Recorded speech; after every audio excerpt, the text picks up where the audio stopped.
How's it going, guys? Today we're going to be cutting a wrench in half and then hitting it with a hammer until it looks like a knife. Now be advised, I am taking full advantage of camera angles right here to make it look like this knife is properly proportioned when it absolutely is not. Consider it a peek into an alternate dimension where I'm a good blacksmith. And in reality, here's what it looks like. I know what you're thinking, not pathetic at all. But despite the fact that the blade is so baby tiny, it is still hecka sharp. Oops. You didn't see that.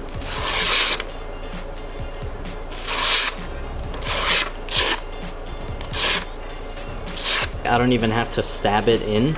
I just touch it and then drag it across and it just cuts right through it. It's like a lightsaber. Cuts through it like paper. I mean, it's definitely still not something you would ever want to be cut by. I'll make sure to explain pretty well what went wrong, why the blade ended up so tiny, and I guess why the whole thing ended up so tiny later in the video. But yeah, you'll be able to make a pretty good, actually very good, full-size karambit with this tutorial, no problem. So I hope you guys enjoy it. Here we go. Alright, so I'm starting out with a 21mm Husky wrench from Home Depot. Obviously, just buy whatever wrench size fits your finger best, but what I am going to be doing for the forging process is, as you can see here, this part is curved so that you can fit your hand under it when you're going for nuts and bolts on flat surfaces, but since we obviously don't need to be doing that anymore, I'm going to be heating it up right about here, and then to make sure that I don't deform the ring, I'm going to dip just the ring in water so that solidifies, and then I can flip it over to a convex and just pound right here on the edge of the ring, and that will flatten out this right here. Then once I got that straightened up, I'm going to heat up the same area, quench it in the same way, and then I'm going to pound right here a little bit so that I can scoot this ring more towards this side so that when you put your finger through it, it's not so pushed downwards. And it doesn't really come across on the camera very well, but the surfaces are actually curved, I would assume, to make the thing more comfortable to hold, but that's going to be a problem if I'm trying to put wood on the handle because the surface isn't flat. So I am going to be flattening out the surface. When I'm doing that, I have to pay special attention to make sure I'm not making this way too wide, so I have to keep on pounding it down this way and this way. So hopefully after I keep on doing that over and over and over, then I'll have something that is about this width but is perfectly flat. Then for the blade, I actually have no idea what I'm going to do for this, because when you hammer a bevel into one edge, it actually causes your piece to curve in the opposite direction, which is the opposite of what a karambit does. It has a bevel on this side, but it curves in that way. So I've got a feeling what I'm going to end up having to do is just do a really rough job on the curve and the bevel, and then just clean it up on the grinder. Alright, that should be it. Now I'm going to give myself a little bit of a head start. Instead of cutting it off straight, I'm going to cut it off at an angle, just save myself a little bit of time shaping it.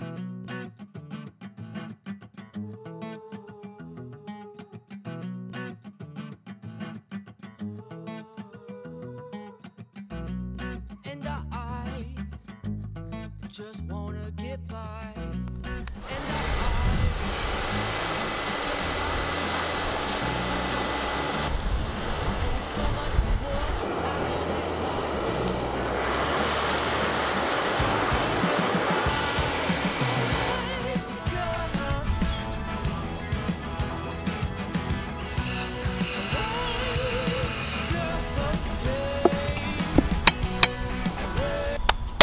That was easy.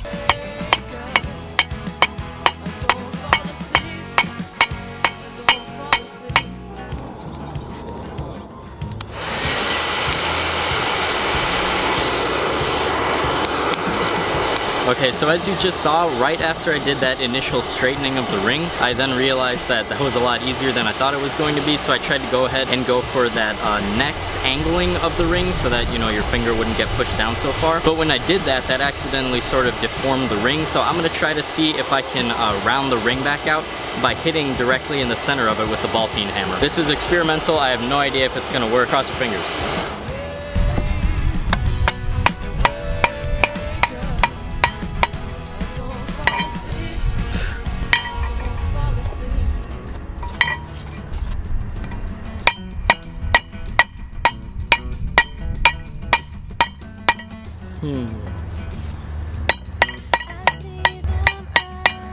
I don't think that worked very well.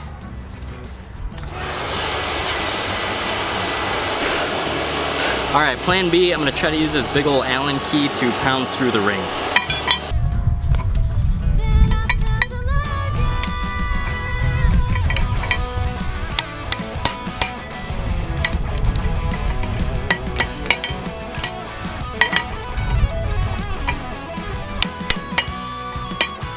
Alright, I think that worked about as good as I'm gonna get for now. I'm gonna work on the handle now and the blade.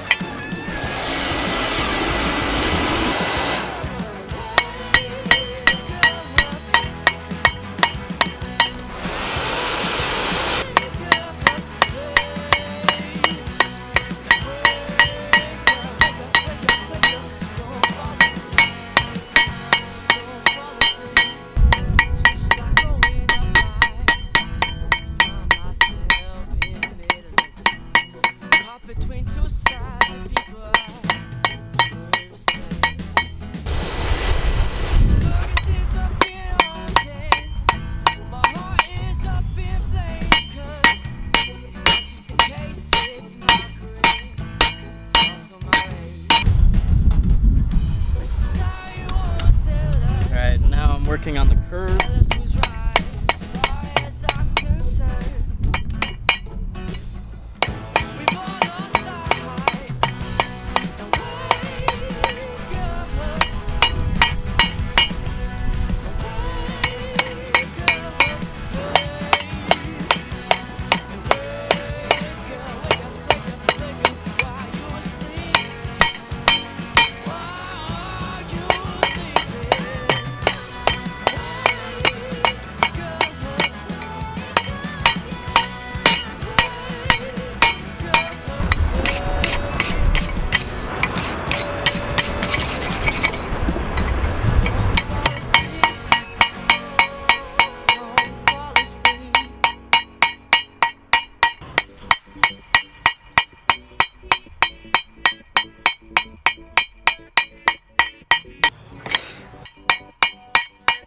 Alright, so I've got two options right now. At the time of me filming this video, I haven't actually filmed the intro for the video yet. So once I am filming the intro, what I can do, option number one, is to go, hey guys, how's it going? Today I'm going to be making a mini karambit. I'm making it so small so it'll be easier to conceal, and just pull some reason out of my butt to make it sound like I made it this small on purpose, when in reality I'm just not that good at blacksmithing right now. And I know that this is only my second ever blacksmithing project, so I can't be expected to be that good, so I'm not going to be that hard on myself. But for the sake of honesty and for the sake of just letting you guys know that even though I've been making stuff for a really long time, I still make mistakes all the time. So if you make mistakes on stuff, you really shouldn't be discouraged. The worst thing you can really do, even more than making a mistake, is giving up. So I'm going to take this thing, just try to salvage it, and make the coolest thing that I can out of what I've got. The mistake that I made was underestimating how much material I would need to make the blade wider than this. So it looks at this point like the blade is not going to be any wider than the handle. I'm sure that's not that big of a deal. So I'm going to use a really low grit, like maybe 60 or 80 grit sandpaper on my belt sander, just to straighten out these edges right here. And then I'm going to move up to maybe 120 or 100 to clean off all of these hammer marks. And I'm probably going to use my Dremel tool to clean out the inside right here where the finger goes. So let's see what we can get out of this.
Alright, it actually did not turn out that bad. Now, I do still kind of wish that I could have had the blade a lot bigger, but there is a certain charm that having the tiny little blade on it has. It sort of reminds me more of like an animal's claw, like a bear claw or a tiger claw or something. It's gonna look a lot better once I get it polished up and everything, but before I do any of the polishing or the sharpening, I still have to harden and temper the blade. To harden it, I'm just gonna throw it back in the forge, get it up to critical temperature, which is the temperature at which a magnet will not stick to the steel anymore. And then once it's that hot, I'm going to dip it in this motor oil right here. Now right now it's really too dark outside for my camera to be able to show you guys anything useful, but if you really need a visual aid, go ahead and watch my anvil video. I do quench a knife in there, but for here I'm just gonna skip to after that. Alright, now after the initial hardening, here's how you can tell if the blade hardened properly. If you take an unhardened piece of steel and you rub a file against it, I'm not sure if this comes across on the camera very well, but there's these scratch marks in it. But with the hardened blade, you can even hear it, the file just skates across the surface of it. Now I'm gonna sand off all the caca with some pretty light grit sandpaper. I think this is about 160.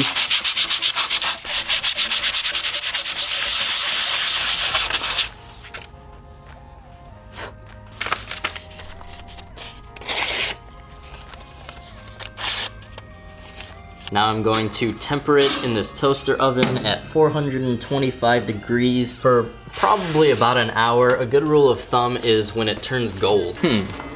I may have over crispied this thing. You can see here the edge sort of started going bluish purple, but luckily this is not the blade. This is actually still part of the grip. The blade starts right here, and for the most part it stayed gold. And if I rub it with the file, it seems like it's still pretty hard, as opposed to the handle right here that you can see just gets completely scratched up because it was not hardened. So let's clean this thing up.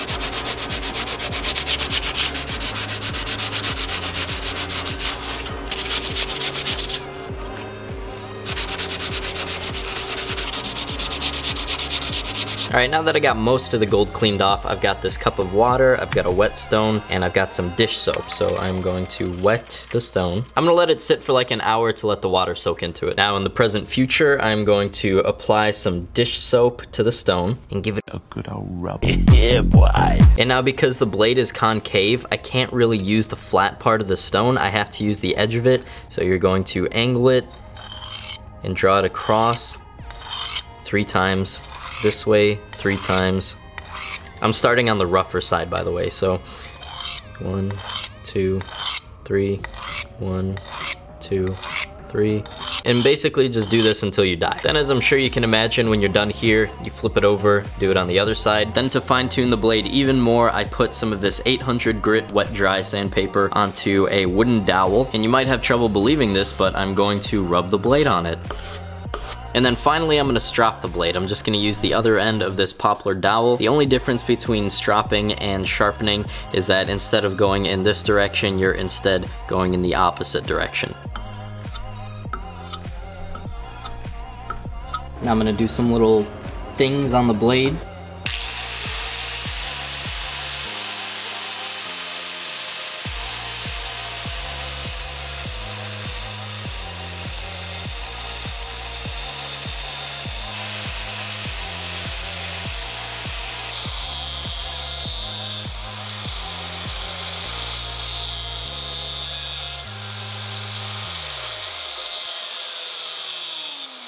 And there you go. After a quick little handle wrap, you got yourself a nice little tool made out of a different tool. Now you might be wondering why I decided to go with the paracord wrap instead of the wooden handle like I said I was going to in the beginning. Again, honesty time, guys. I could pretend like the main reason is that I think it would look kind of goofy having basically popsicle sticks stuck to the side of this thing and calling that a handle, because that's basically all I'd be able to do with the tang being so narrow. But if I'm being totally honest here, guys, I've been working on this for a week. I just kind of want to get this video finished. But truthfully, all jokes aside, I don't think we're missing very much with this paracord wrap handle right here. I do think it would look kind of funny with the skinny little wooden handle. And if I tried to make the handle any wider, then it would be wider than the blade, which would also look pretty dumb. So yeah, it's a shortcut, but I don't think it's a bad shortcut. And in case you guys noticed, the reason the paracord looks so thin is because I took the guts out of it. So this is basically just the skin of it. I had to do that to show the ergonomics of the handle a little better. So sorry it's a little shrimpy. Just don't do what I did and you should be fine. But that's just about all I got for today, guys. In fact, it is. So remember, guys, if you're not subscribed, it's always free, but missing out on some dank weapons isn't. Well, it actually is, but and just subscribe if you want. Thank you guys for watching. I'll talk to you later. Bye.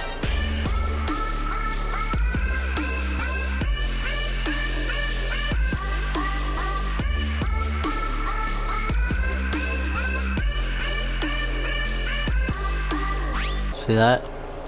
I was in fact not making out with a perfectly spherical female. I was messing around with a sangria bottle, and I like sucked the air out of it, and then I was like sliding the vacuum all over my face and left it in one spot for too long. So it I guess you could say it gave me a bit of a hickey.